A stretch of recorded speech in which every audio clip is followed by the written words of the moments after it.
The bootstrap paradox is a concept often explored in science fiction and time travel stories. It refers to a paradoxical situation where an object, information, or idea exists without any clear origin or cause, creating a loop of causality. The name bootstrap paradox originates from the phrase pulling oneself up by one's bootstraps, which means achieving something without any external help.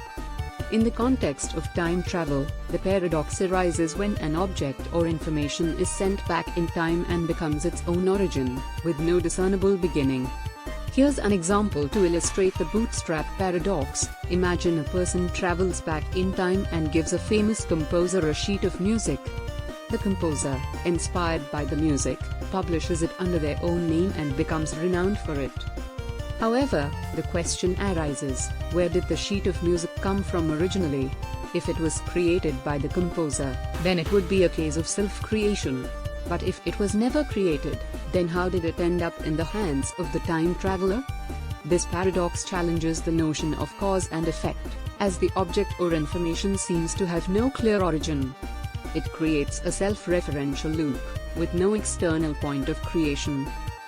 The bootstrap paradox suggests that events can be caught in a continuous cycle, where the future influences the past, which in turn shapes the future, without any original cause.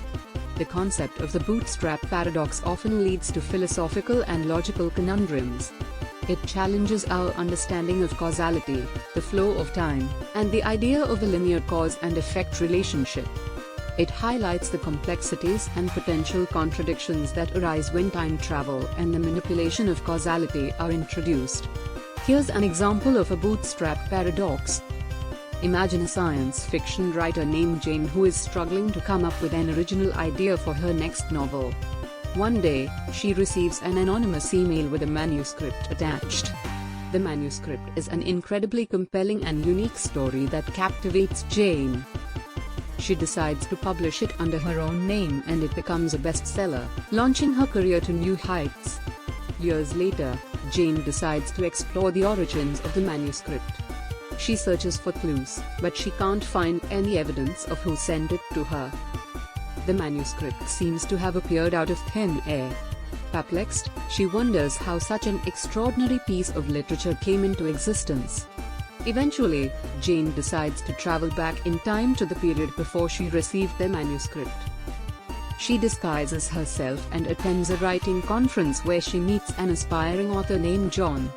Jane becomes fascinated by John's ideas and decides to mentor him, providing him with guidance and feedback on his writing. As time goes on, Jane realizes that John's work is remarkably similar to the manuscript she received. She discovers that John, inspired by their interactions and discussions, had written the manuscript and sent it to her anonymously, hoping to see it published. In essence, the manuscript that Jane received and published turned out to be John's own work, which he only created because Jane had published it in the first place. This is a bootstrap paradox because the manuscript has no clear origin. It exists in a loop of causality where John wrote it because Jane published it, and Jane published it because she received it from an anonymous source, who was actually John. The manuscript's creation is self-referential, with no original cause or external point of creation. It demonstrates the complex nature of time loops and the intertwined relationship between cause and effect.